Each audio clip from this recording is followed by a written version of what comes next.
The Imperial Palace floated in space above the planet Velthera Prime like a jewel. Tonight it was filled with lights and music. People from 70 different star systems had come to celebrate the Festival of Unity. The hallways were crowded with nobles in expensive clothes and military officers in bright uniforms. Everyone was drinking, laughing, and talking about peace and friendship. Jake Morrison stood at his post near the human embassy quarters. He wore the gray uniform of the Terran Guard, and his weapon rested against his shoulder. He had been a soldier for 12 years, and he knew how to stand still and watch. Most guards found these formal events boring, but Jake didn't mind. He was good at being patient. From where he stood, he could see into the grand hall. Empress Narration was giving a speech. She stood on a raised platform, and her silver skin seemed to glow under the lights. Her violet eyes swept across the crowd as she spoke about cooperation and shared dreams. She looked young, maybe in her mid-20s by human standards. She had been Empress for only 5 years. Jake had seen her before at other events, always surrounded by advisors and guards. She seemed kind when she spoke to people, not cold like some rulers. But he didn't know her, not really. She was the Empress of a 3,000-year-old empire, and he was just a guard from Earth. The celebration continued for hours. Jake's feet started to hurt, but he didn't move. Then something changed. He saw a military officer rushing through the crowd toward the Empress. The officer's face was tight with worry. It was Admiral Kethvar, the commander of the Imperial fleet. People said he was the Empress's most trusted advisor. The music didn't stop, but Jake noticed that the Empress's smile faded when the Admiral reached her. They talked for a moment, and then she followed him out of the hall. Other nobles noticed too, and whispers started spreading through the crowd. Jake's communicator buzzed. It was Ambassador Claire Bennett, his boss. Her voice was sharp. "All personnel return to the embassy immediately. We're preparing to evacuate. What's happening?" Jake asked quietly. "There's been some kind of political crisis. The outer systems are in revolt." "Just get back here now." Jake looked around. Other human guards were already moving toward the embassy section. But something made him pause. Through a window, he saw the Empress walking down a corridor with several guards. Something about the scene felt wrong. Those guards weren't wearing the uniform of the Royal Protection Unit. They wore the dark armor of the Admiral's personal troops. Jake made a choice. He turned away from the embassy and followed the Empress instead. He stayed back, moving quietly through the service corridors that ran parallel to the main hallways. He had studied the palace layout when he first arrived, like any good soldier would. Now that knowledge helped him track where the Empress was being taken. She wasn't going to the throne room or to her private chambers. She was being led down toward the lower levels where the palace kept its detention cells. Jake's heart beat faster. This wasn't protective custody. This was something else. He took a shortcut through a maintenance tunnel and came out ahead of the group. He pressed himself into a doorway and waited. When the guards and the Empress passed by, he could hear them talking. "The Admiral says you'll be comfortable," one guard said. His voice was flat, uncaring. "I demand to speak with the Imperial Council," the Empress said. Her voice shook slightly, but she tried to sound commanding. "You have no authority to detain me." "The Council has voted to suspend your authority," another guard replied. "You should have thought about your father's crimes before you took his throne."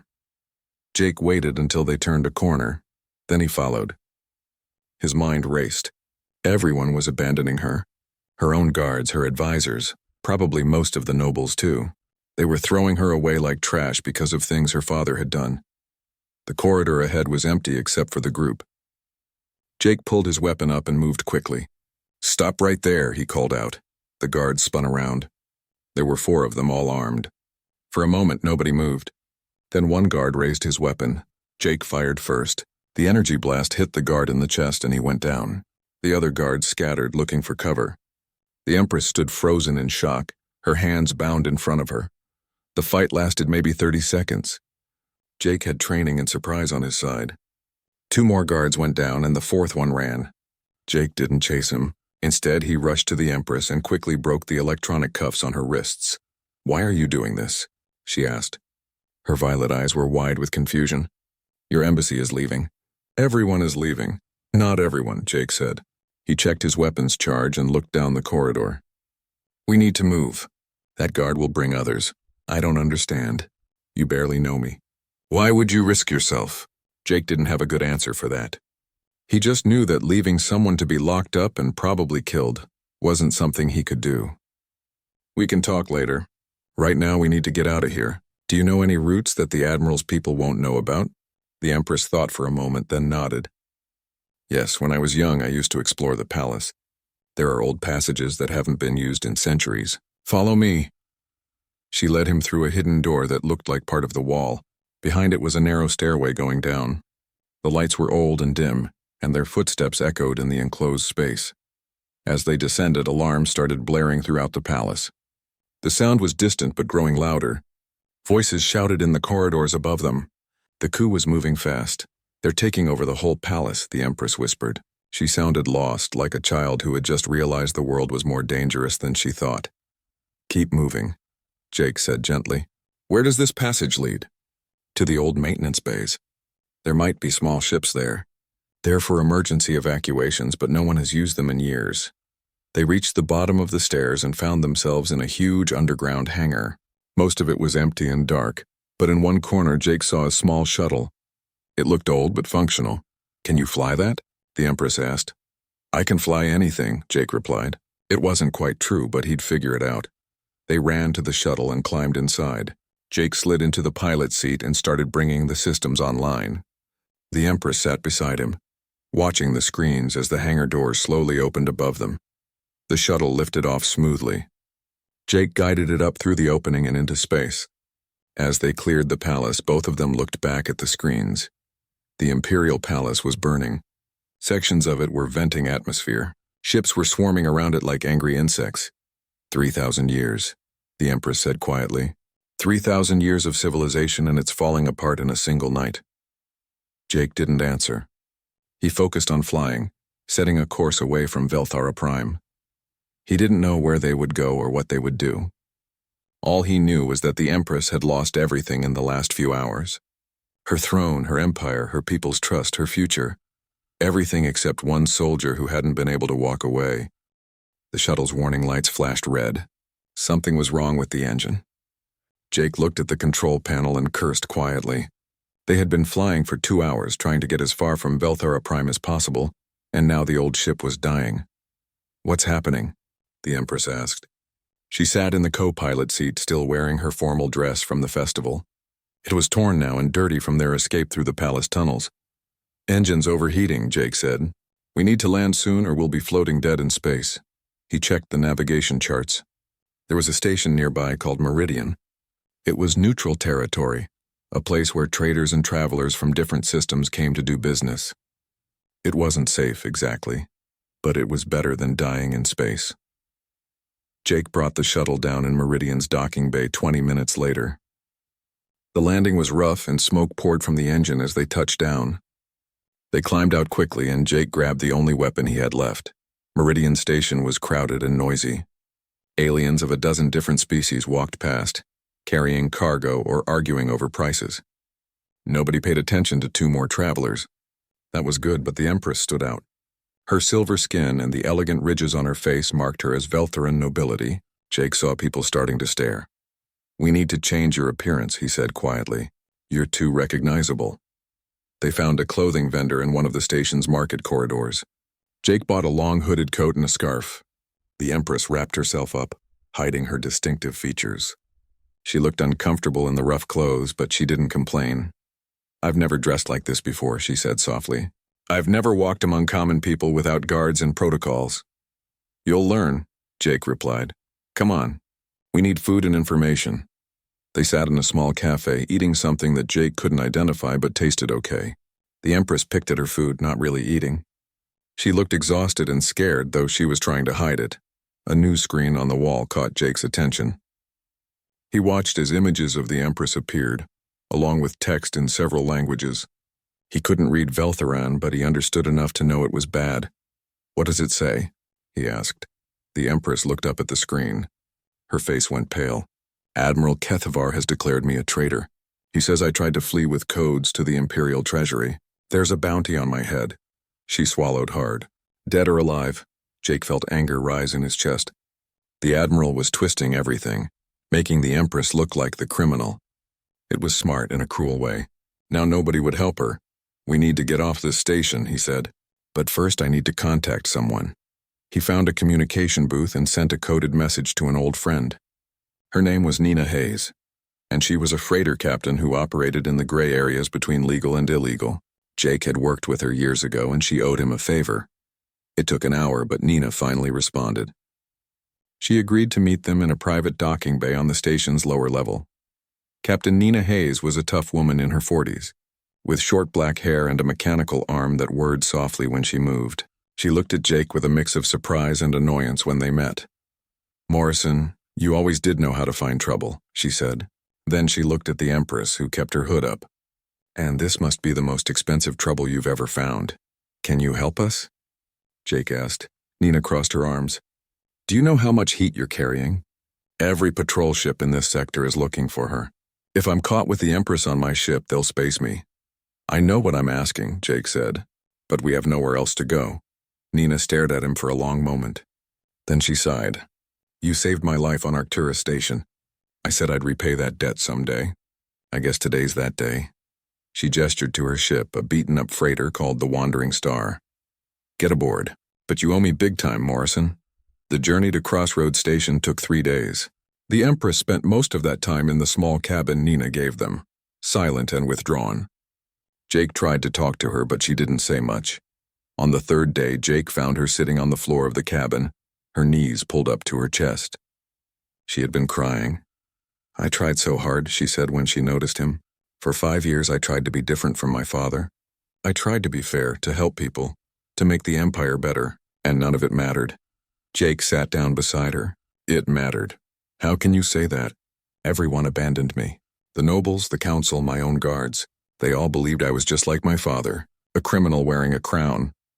"I don't believe that," Jake said simply. "You barely know me. I know enough. I saw you try to command those guards with dignity even when you were scared. I've watched you these past few days, trying to hold yourself together when your whole world fell apart. That tells me who you are." The Empress looked at him with her violet eyes. "Why did you save me, really?" Nobody else would have. Jake thought about that question. He'd been asking himself the same thing. "Because leaving someone who needs help isn't something I can do," he finally said. "Never has been. It's not about who you are or what title you had. It's about what's right." Something changed in her expression. For the first time since the escape, she almost smiled. "You're a strange man, Jake Morrison. So I've been told." They arrived at Crossroads Station late that night. It was bigger than Meridian, built inside a hollowed-out asteroid. Nina led them through the winding corridors to a dark bar in the station's lower sections. "The person you need to meet is here," she said. "His name is Zexoth. He deals in information. If anyone knows what's really happening in the Empire, it's him." Zexoth was an older Veltheran with gray skin and tired eyes. He sat in a corner booth, drinking something that glowed faintly blue. When he saw the Empress, even with her hood up, his eyes widened. "Your Majesty," he whispered. "I heard rumors you were alive, but I didn't believe them. What's happening on Velthara Prime?" the Empress asked, skipping any formal greetings. Zexoth leaned forward. "Admiral Kethvar has declared himself Lord Protector of the Empire. He says he's keeping order until a proper investigation of your family's crimes is complete. But that's a lie. He's arresting anyone who questions him. Military units that refuse to follow his orders are being disbanded or destroyed." "How did this happen so fast?" Jake asked. "Because the Admiral has been planning this for years," Zexoth replied. "He built his coalition carefully, made promises to the right people, positioned his loyal officers in key posts. The evidence against your father was real, Your Majesty. But Kethvar was part of that corruption. He just made sure his own crimes stayed hidden while yours became public." The Empress's hands clenched into fists. "Are there any loyalists left? Anyone still fighting?" "Some," Zexoth said. "Scattered throughout the Empire. Officers who won't accept Kethvar's authority. Nobles who stayed loyal to your family. Common people who don't believe his lies. But they're disorganized and being hunted down one by one. Could they be united?" she asked. Zexoth studied her carefully. "Perhaps. If they had a leader. If they had hope. But that would require the Empress to cross through heavily patrolled space and convince people to follow a ruler without a throne." The Empress looked at Jake. He saw the question in her eyes. The uncertainty. She was asking if it was even worth trying. It's your choice, he said quietly. But I'll be with you whatever you decide. She took a deep breath and turned back to Zexoth. Tell me where these loyalists are. Tell me how to reach them. If there's even a chance to stop Kethvar, I have to try. For the first time since the coup, the Empress sounded like a leader again, not because of her title, but because she had found something to fight for beyond just survival. The journey through the outer territories took weeks. Jake and the Empress traveled on Nina's ship, moving from one hidden base to another, making contact with scattered loyalists. Each meeting was dangerous. Some welcomed the Empress with tears and pledges of loyalty. Others were suspicious, questioning whether she was worth the risk of following. The Empress was changing. Jake noticed it in small ways at first. She cut her long ceremonial hair short because it was easier to manage. She learned how to clean and load weapons, though she wasn't good at shooting them. She stopped using the formal speech patterns of the royal court and started talking like a normal person. One night they were practicing combat moves in the cargo hold of Nina's ship. The Empress tried to block Jake's strike but moved too slowly. He gently pushed her aside and she stumbled. I'm terrible at this, she said, frustrated. You're learning, Jake replied. Nobody expects you to become a soldier overnight. But I need to be stronger. How can people follow me if I can't even defend myself? Jake helped her back to her feet. People don't follow you because you can fight. They follow you because you give them hope. That's something Kethvar can never do.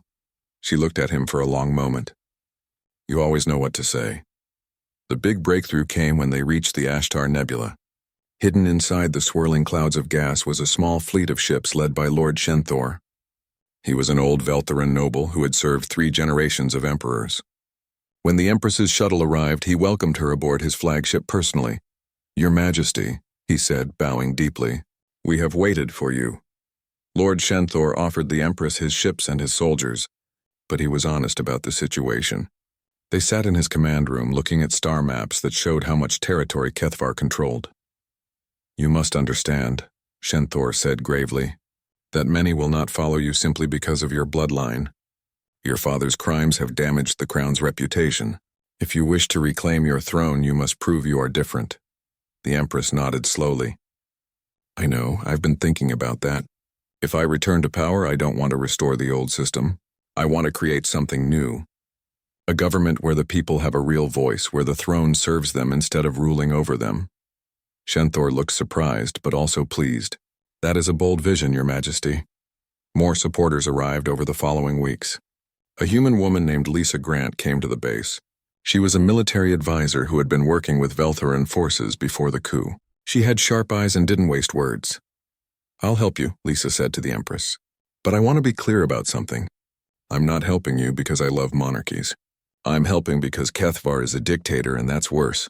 If you want my support, you need to promise real reforms, I promise, the Empress said firmly. I don't want to rule like my ancestors did. Those days are over. Lisa studied her face, then nodded. All right, then let's talk strategy. A young human technician named Kyle Peters volunteered to help set up communication networks between the scattered resistance groups. He was only 24, thin and nervous, but brilliant with computers. I can get your message out to every system in the Empire, Kyle told the Empress. We just need to decide what that message should be. They spent days crafting the right words. The Empress would record a speech that would be broadcast across every network they could reach. Jake watched her practice in front of the camera, starting over and over until she got it right. When she finally recorded the real message, her voice was steady and clear. She talked about her father's crimes and admitted they were real. She talked about how Kethvar had used that truth to grab power for himself, and she talked about her vision for a new empire built on justice and representation. I'm not asking you to follow me because of my title, she said into the camera. I am asking you to follow me because I will fight for a better future. Not the empire that was, but the empire that should be. Jake felt proud watching her. This wasn't the frightened woman he had rescued from the palace.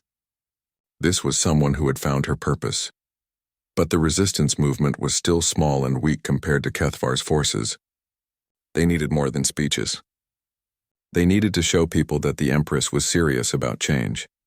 Lisa suggested they start liberating systems that Kethvar had taken by force. Hit his supply lines, she said.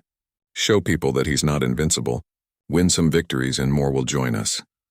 The first battle was at a mining colony called Tarsus. Kethavar had troops there, but they were spread thin.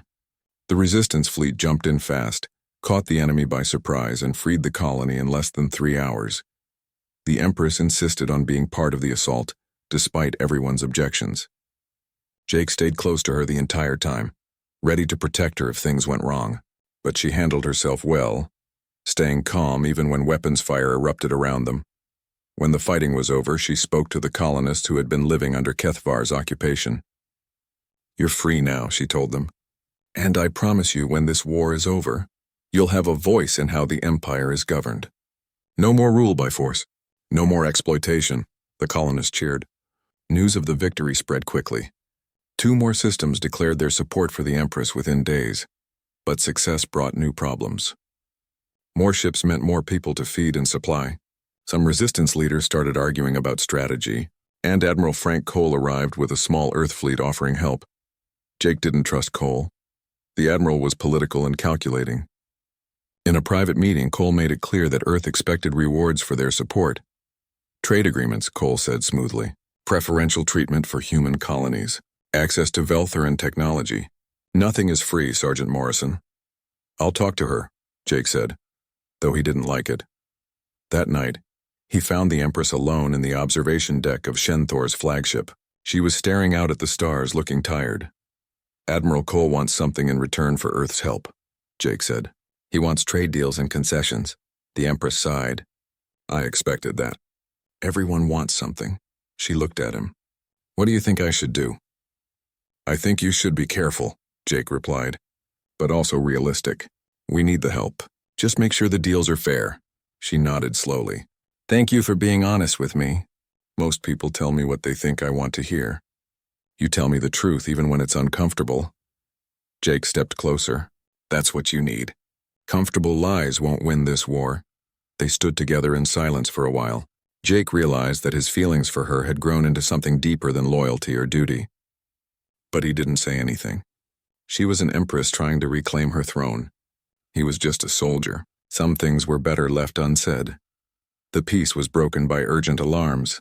Lord Shenthor's voice came over the comm system. "All hands to battle stations. We have enemy contacts approaching." Kethavar had found them. His fleet jumped into the system, dozens of warships against the Resistance's smaller force. The battle was brutal. Jake and the Empress rushed to the command center.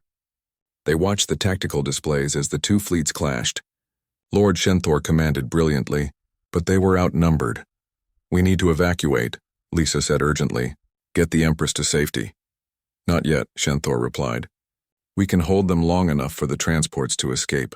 But Kethavar's forces broke through the defensive line. A heavy cruiser targeted Shenthor's flagship. The old noble saw what was coming. "Get the Empress off this ship," he ordered calmly. "I'll buy you time." "Lord Shenthor, no," the Empress protested. "Your Majesty," he said with a smile, "it has been my honor to serve you. Now go win this war. Make the future we dreamed of." Jake grabbed the Empress's arm and pulled her toward the escape pods. Behind them, they heard the explosion as Shenthor's flagship was destroyed. The old noble went down with his ship, taking 3 enemy vessels with him. The Resistance fleet scattered, jumping to different coordinates. They had lost their base and their most experienced commander, but they had survived. That night, the Empress held a memorial service for Lord Shenthor over their communication network.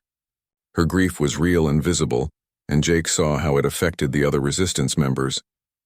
They saw that she truly cared about the people fighting for her. Later, alone in their temporary quarters, the Empress broke down. Jake held her while she cried for the old noble who had believed in her. "I'm afraid," she whispered. "Afraid of losing more people. Afraid of losing you." Jake's heart beat faster. He pulled back slightly to look at her face. "You're not going to lose me. I'm here until the end." The moment stretched between them. Then the Empress did something that surprised them both. She leaned forward and kissed him. It was brief and tentative, but it changed everything. When they separated, she looked startled by her own actions. "I'm sorry," she said quickly. "That was inappropriate." "No," Jake said firmly. "It wasn't." They looked at each other, both understanding that something had shifted between them. An Empress and a soldier, a Veltheran and a human. Nothing about it was simple, but neither could deny what they felt anymore. The weeks after Lord Shenthor's death were difficult. The resistance regrouped at a new hidden base, and the Empress threw herself into planning the next moves. She and Jake didn't talk about the kiss, but something had changed between them. They moved closer together naturally now, their hands brushing when they looked at maps, their eyes meeting across crowded rooms. The resistance scored 3 quick victories, liberating systems from Kethvar's control.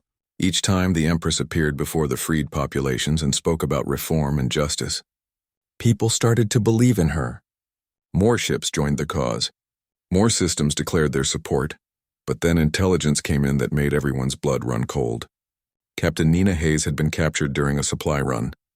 Kethvar was planning a public execution to demoralize the resistance. He would kill Nina and the other prisoners in 3 days, broadcasting it across the Empire. The Empress called an emergency meeting. Jake stood beside her as she addressed the resistance leaders. "We're going to rescue them," she announced. Admiral Cole objected immediately. "It's obviously a trap. Kethvar wants you to come for them. He'll have the prison heavily guarded." "I know it's a trap," the Empress said, "but I will not abandon people who stood by me." Not one person. Lisa Grant studied the intelligence reports. "If we're doing this, we need a solid plan. The prison is on Kethvar's stronghold station. Getting in will be hard. Getting out will be harder." They spent 2 days planning the assault. Jake would lead a strike team into the prison, while the main fleet created a distraction. The Empress insisted she would be part of the strike team. "Absolutely not," Jake said firmly. "It's too dangerous." "I've asked too many people to risk their lives for me," she replied. "I won't hide in safety while others bleed for my cause." Jake knew there was no changing her mind. He spent the remaining time training her, making sure she knew what to do if things went wrong. Which they probably would. The night before the mission, they stood together in the armory checking weapons. They were alone, and the silence between them felt heavy. "Jake," the Empress said quietly, "if something happens to me tomorrow, I want you to know that these past months have been the most real time of my life. Before the coup, I was just playing a role. With you, I learned what it means to be genuine." Jake put down the weapon he was holding and turned to face her. "Nothing's going to happen to you. I won't let it. You can't promise that. Watch me." She smiled sadly. Then she stepped closer and kissed him again, longer this time. Jake wrapped his arms around her, holding her tight. When they finally separated, he rested his forehead against hers. "When this is over," he said softly, "we're going to have a long conversation about what this means." "I'd like that," she whispered. The assault began the next morning. The resistance fleet jumped into the system and immediately engaged Kethvar's forces. While the space battle raged, Jake's strike team flew a stealth shuttle toward the prison station. There were 10 of them on the team, including the Empress and Kyle Peters, who needed to access the prison's computer systems. They docked at a maintenance port and cut their way inside. The first part went smoothly. They moved through empty corridors, following Kyle's directions toward the detention level. But as they got closer to the prison cells, they ran into guards. The firefight was intense. Jake stayed in front of the Empress, using his body as a shield. Energy blasts flew past them, scorching the walls. 2 members of their team went down, but they pushed forward. They reached the prison block and found Nina and the other prisoners. Nina looked terrible, bruised and beaten, but she grinned when she saw them. "Took you long enough, Morrison," she said through bloodied teeth. Jake blasted her cell door open and helped her out. "Can you walk?" "Can I walk?" "I can run if I have to." But the escape became a nightmare. Alarms blared. More guards poured in from every direction. Kyle worked frantically to override the security systems while Jake and the others held off the attacks. An explosion rocked the corridor. Jake felt heat and pressure, and then pain as shrapnel caught him in the side. He stumbled and fell. "Jake!" the Empress screamed. She ran to him, ignoring the weapons fire around her. "Keep moving," he gasped. "Get to the ship." "No." Her face was set with determination. She grabbed him under the arms and started dragging him back toward the extraction point. She was stronger than she looked, driven by desperation. Nina helped, and together they got Jake to the shuttle. Kyle was the last one in, the doors closing just as more guards arrived. The shuttle launched, taking fire as it pulled away from the station. Jake lay on the floor of the shuttle, bleeding. The Empress held his hand, her violet eyes bright with tears. "You said you wouldn't leave me," she said, her voice breaking. "I'm not leaving you either." Nina worked on Jake's wound using the medical kit from the shuttle. "He's lucky," she said. Missed anything vital? But he needs proper treatment soon. They made it back to the fleet and jumped to safety. Jake was taken to the medical bay immediately. He drifted in and out of consciousness, aware of the Empress sitting beside him the entire time, refusing to leave. When he finally woke up properly, she was still there. Her face lit up with relief. "You're awake," she said softly. "How long was I out?" 2 days. The doctor said you'll recover fully, but you need rest." Jake tried to sit up and winced. "The mission. Did everyone make it?" "We lost 2 team members during the escape, but we saved Nina and the others." She squeezed his hand. "The rescue has become a propaganda victory. People across the Empire are talking about how I personally went into danger to save captured resistance members. More systems are joining us." Over the next few weeks, while Jake recovered, the political situation shifted dramatically. The Empress's willingness to risk herself had swayed public opinion. Videos of her helping to drag wounded soldiers to safety spread through underground networks. Even some of Kethvar's military units started to question their loyalty. But during this time, a new problem emerged. The Empress's cousin Narration appeared. She had been hiding on a remote colony and now came to join the resistance. She was younger than the Empress, ambitious, and she brought valuable intelligence about the palace defenses. But she also brought division. Narration started suggesting that she, unburdened by the previous emperor's crimes, would be a better choice to rule. Some resistance members began to agree. Jake was still in the medical bay when he heard about this. He got out of bed despite the doctor's protests and found the Empress in a conference room, facing down her cousin. "The people need a fresh start," Narration was saying. "You've tried, cousin, but you're too connected to the past. Let me take the burden from you." "The Empress has earned her place," Lisa Grant said firmly. "She's been out here fighting while you were hiding." Other voices joined in, arguing on both sides. The resistance was fracturing at the worst possible time. Jake walked into the room, moving stiffly because of his injury. Everyone turned to look at him. "I'm just a human soldier," he said. "I don't have a vote in Veltheran politics.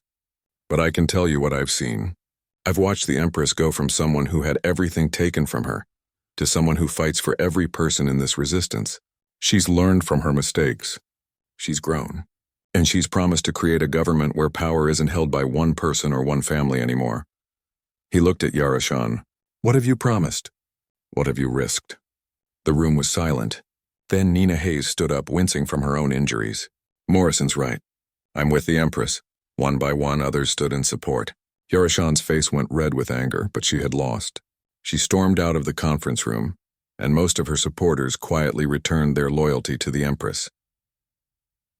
That night, Jake and the Empress walked slowly through the corridors of their temporary base. His injury still hurt, but he needed to move. "Thank you," she said, "for speaking up." "I meant every word." They stopped at an observation window, looking out at the stars. The Empress leaned her head against his shoulder. "I've been thinking about the future," she said. "If we win this war, if I return to Velthera Prime, I want you beside me. Not as a bodyguard or advisor, but as my partner." Jake's heart skipped a beat. "You know what that would mean. The scandal it would cause. An Empress and a human soldier." "I don't care anymore," she said. "You've shown me what loyalty and love really mean. I want to build a future with you." Jake turned to face her, careful of his injury. "Then you'd better survive what comes next, because I'm not done protecting you yet." They kissed, and this time it felt like a promise of something beyond the war, beyond the throne, beyond all the complications that stood in their way. But their moment was interrupted by urgent alarms. Lisa Grant's voice came over the comm system. "All senior staff to the command center immediately. We have a situation." In the command center, they found everyone gathered around the main display. It showed a broadcast from Kethvar himself. "The Admiral stood in the grand throne room of the Imperial Palace. I have grown tired of this rebellion," Kethvar said coldly. "Therefore I issue this challenge to the former Empress. Face me in single combat under the ancient laws of our people. If you win, my forces will stand down. If you lose, your resistance will disband. You have 3 days to respond." The screen went dark. Everyone turned to look at the Empress. "It's a trap," Admiral Cole said immediately. "He's a trained warrior. He'll kill you." "But if I refuse, I look like a coward," the Empress replied. "And he knows that." "There has to be another way," Jake said, though his voice lacked conviction. He knew there wasn't. The Empress looked around the room at all the people who had followed her, who had fought for her, who had believed in her vision of a better empire. Then she straightened her shoulders. "I accept the challenge," she said clearly. "Send the message to Kethvar. I will meet him on Velthara Prime in 3 days." The 3 days before the challenge were the longest of Jake's life. He worked with the Empress every waking hour, training her, teaching her every trick he knew. His injury slowed him down, but he pushed through the pain. "You can't match his strength," Jake told her as they practiced in the cargo bay. "He's been a soldier his whole life. But you can be faster. You can be smarter. Use his confidence against him." They practiced the same moves over and over. How to dodge, how to redirect an opponent's momentum, how to find weak spots in armor. The Empress learned quickly, driven by determination and fear. "I'm still not good enough," she said after one session, breathing hard. "You're good enough to survive," Jake replied. "And that's what matters. Survive long enough to find your opening, and take it." The night before they left for Velthara Prime, they lay together in the small quarters they now shared. Neither of them could sleep. "I'm afraid," the Empress admitted in the darkness. "Not of dying, but of failing everyone who believed in me." Jake held her closer. "You won't fail. I've watched you transform from someone who had everything taken away to someone who fights for what's right. That's not going to change tomorrow. If something happens to me," she said, "promise me you'll make sure the reforms happen. Promise me the Empire won't go back to the old ways."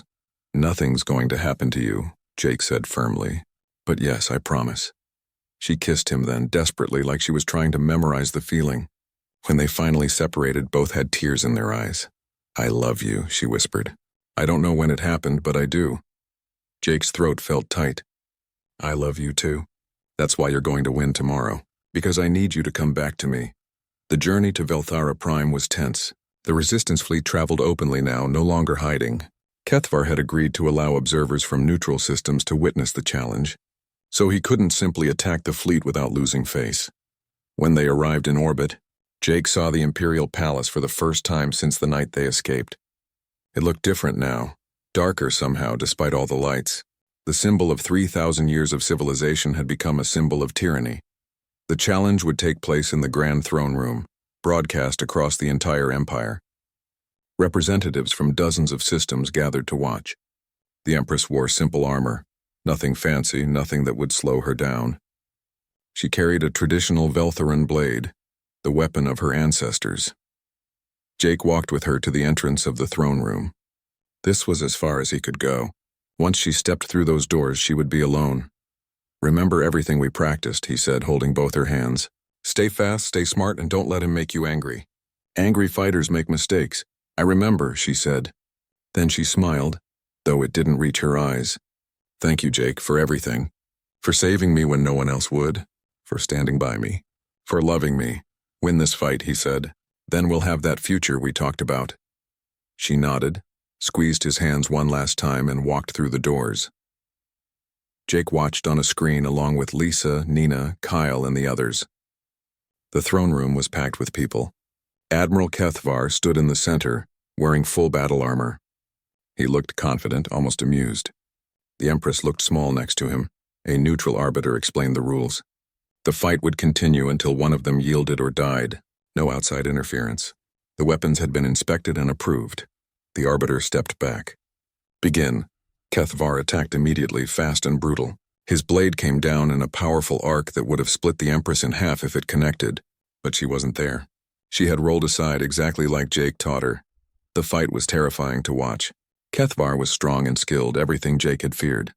He drove the Empress back again and again, his blade moving in precise, lethal patterns. She blocked when she could, dodged when she couldn't, always moving, never standing still.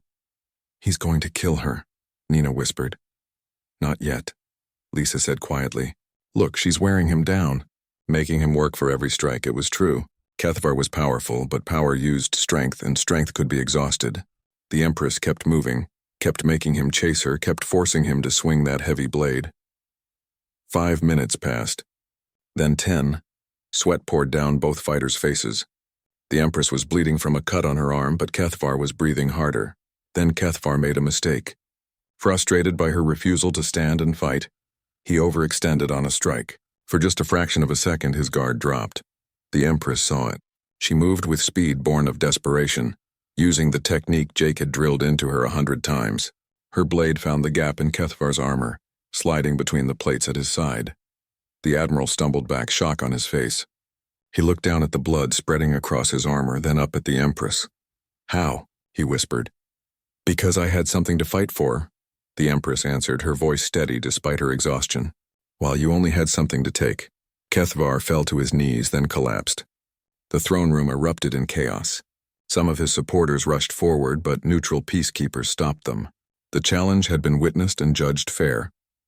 On the screen, Jake watched the Empress stand over her fallen enemy, barely able to believe what he was seeing. She had won. She had actually won. Within hours, Kethvar's coalition began to crumble. Officers and nobles who had supported him out of fear now pledged loyalty to the returned Empress. The people of Velthera Prime flooded the streets in celebration. But the Empress's first act wasn't to reclaim her throne in triumph. Instead, she announced a constitutional convention. Representatives from every system, every species, every class of society would come together to forge a new government.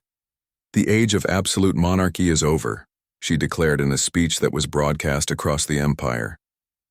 "I ask you to help me build something better. Not the empire that was, but the empire that should be." Jake watched her from the crowd, pride swelling in his chest. This was the woman he loved, the leader the empire needed.